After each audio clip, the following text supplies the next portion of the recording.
Michael's heart pounded as he stumbled down the narrow, forgotten path weaving through the dense forest.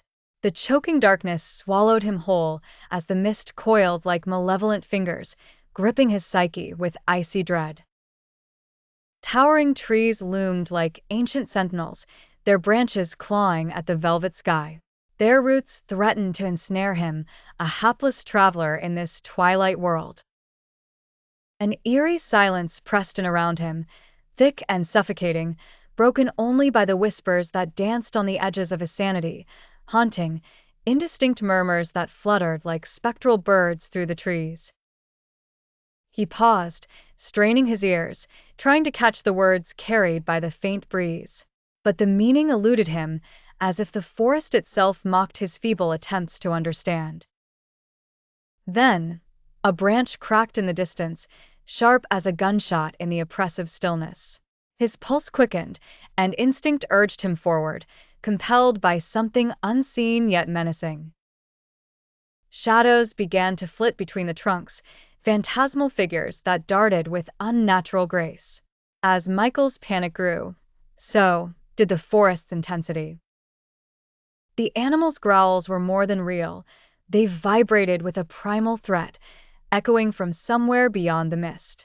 The air itself seemed to shiver, shimmering in ethereal hues as glowing red eyes gleamed from the dark, burning embers of a creeping nightmare. Fear crawled along his spine, knotting his muscles with its insidious touch. Through the gloom, ghostly figures materialized, their forms blurry yet undeniably human. They reached out with spectral arms, their eyes hollow depths of sorrow and despair. Michael stumbled back, his foot catching on a gnarled root. He fell, breathless, as the air was sliced by an otherworldly shriek tearing through the silence. He scrambled to his feet, wild-eyed and driven by a single thought: escape. The forest seemed to contract, the path narrowing into a tunnel of night.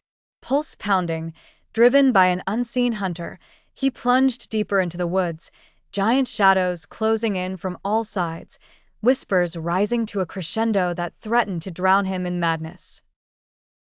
In a final desperate bid, he broke through the tree line into a clearing bathed in moonlight.